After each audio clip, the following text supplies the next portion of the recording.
There's a little baby. Little baby, little baby. You're okay, sweetheart. You're okay.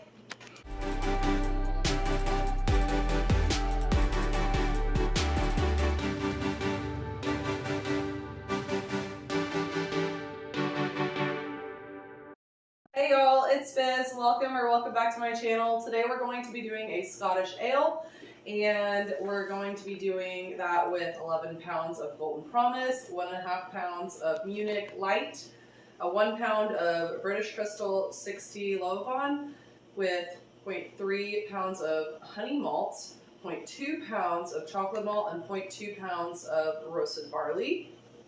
We're also going to be doing in our mash 1 teaspoon of baking soda, 1 teaspoon of gypsum, half a teaspoon of calcium chloride. Within our strike water, we're going to be doing 1 teaspoon of gypsum and half a teaspoon of calcium chloride. For our 60-minute boil, we're going to be doing 1 ounce of Fuggle.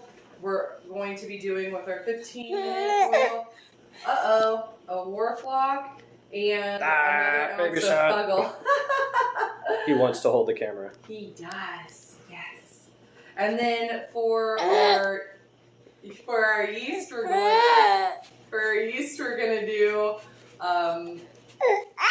Scottish ale yeast. Yep, Scottish ale yeast. Okay. He's screaming over there. So in this little glass, we have our concoction of gypsum, calcium chloride, and baking soda. This water profile is from brewersfriend.com, and it is the Edinburgh water profile.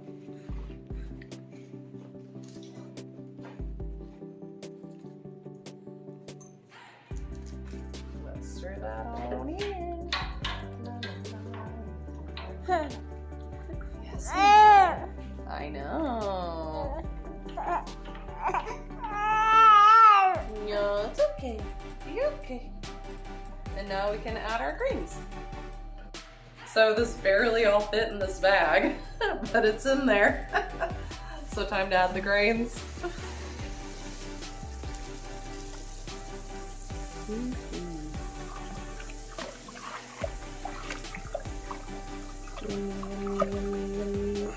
Very much time to me.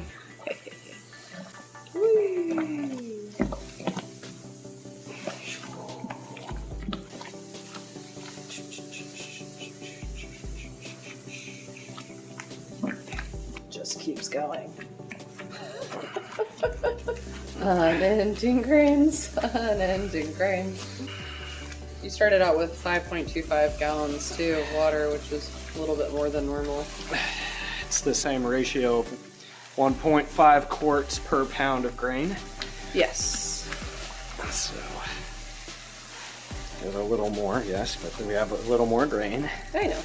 I was just saying it's just a little bit more than normal because of the extra grain. Okay. Let's see what we're mashed in at.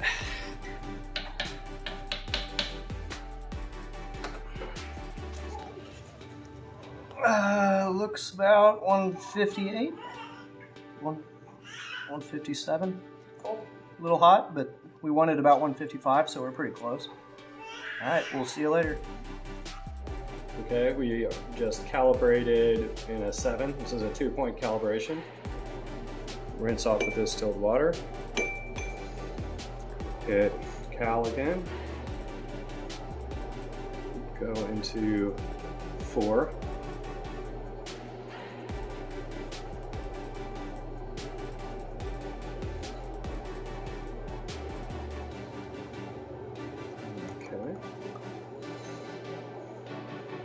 Oops.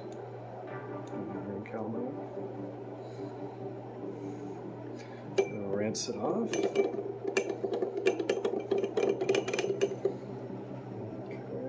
Dry it off. Throw it in here.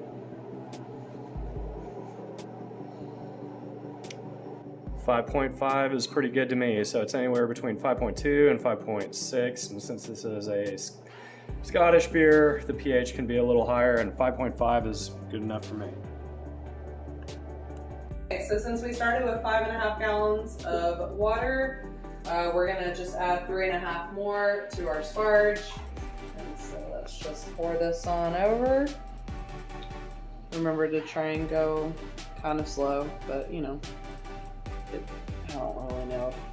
I've never really felt like it completely mattered how quick or fast we did this in the past, honestly. Yeah, so we've never noticed a loss of efficiency, and we have previously in the past used a 3-tier gravity-fed system where we would heat the sparge water and to 170 degrees, and in theory that is supposed to denature your enzymes to stop conversion and seal in your mash.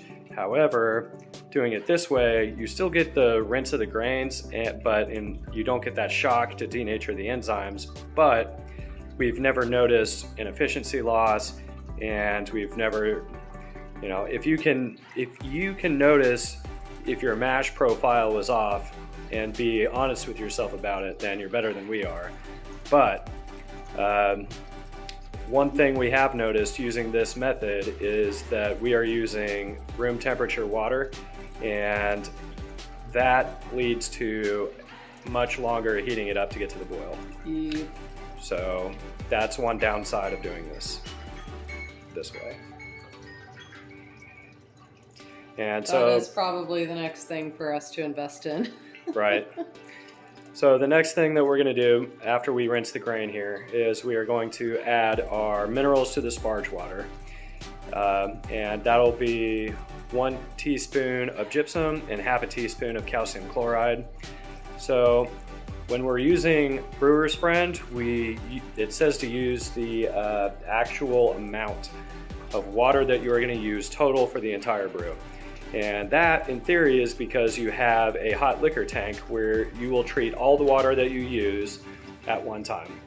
And what we're doing is we are adding half the minerals to the mash and half to the boil. Now, you notice we didn't use baking soda, and that is because the baking soda is primarily for mash pH adjustment. And we took our reading and we saw that we were in the range of 5.5, so we do not want to add any more baking soda to raise our pH anymore. So we'll get this done and we'll bring you back when we start the boil. Okay, so we boiled for half an hour, so we're doing a 90-minute boil total on this. And so now we have 60 minutes left of the boil, so we're going to be adding in 1 ounce of our Fuggle hops. You can add this to a hop bag if you want. We're just going to do it straight into the kettle today. Not my favorite, but JJ prefers this way. So here we go. Okay, so now that we've hit our 15-minute, we're going to add a Yeast Nutrient, half a teaspoon. We're going to add our WhirlFlock and 1 ounce of Fuggle. So Chiller.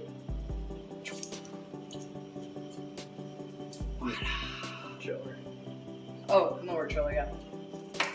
We're chiller.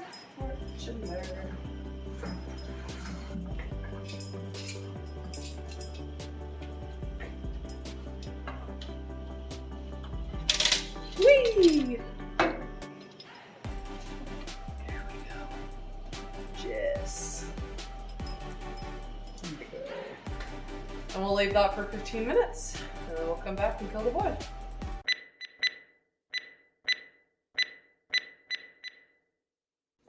Okay.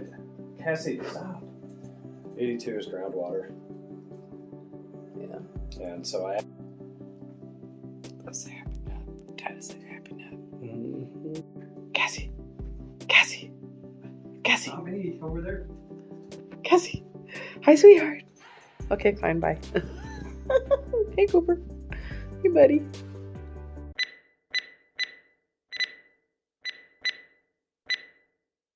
Alright, y'all, so it's tasting notes day. So we are calling this the Hangry Scotty. I have my Angry Scotsman t-shirt on. Woo! So let's try this out. So we're going to check out the appearance, the aroma, the body, the and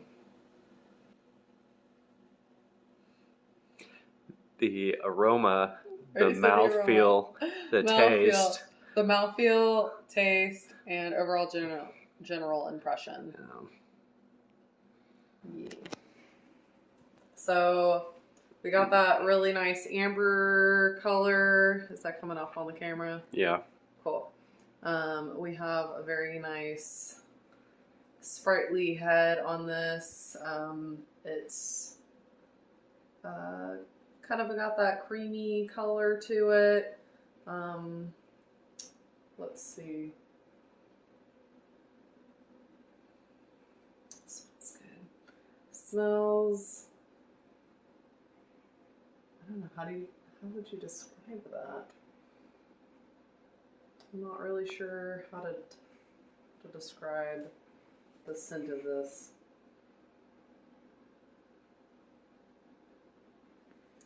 Like a strong beer, I guess.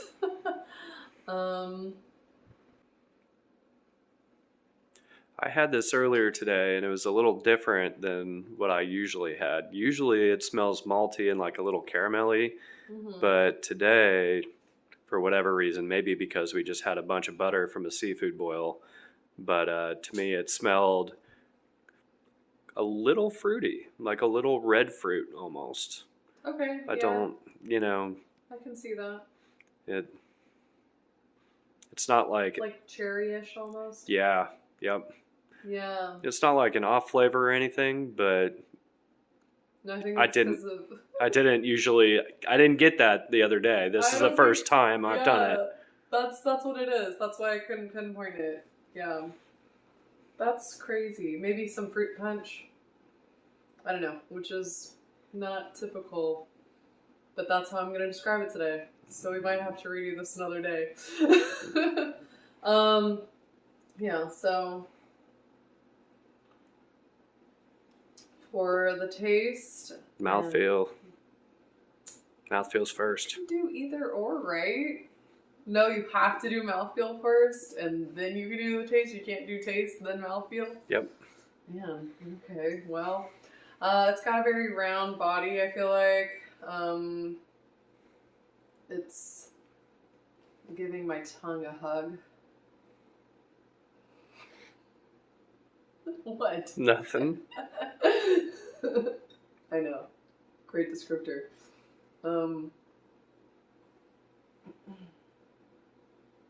Yeah. I would say it's pillowy, kinda, for a beer. Okay.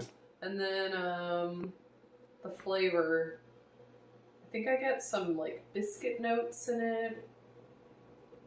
And for some reason it's tasting a little fruity today, kind of.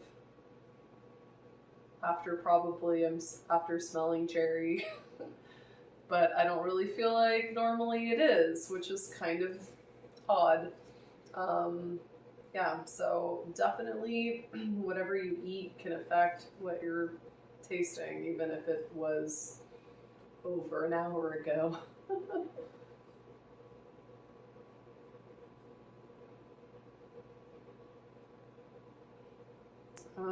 So overall, I would definitely say I enjoy Scottish ales. I think they're delicious. I like this one.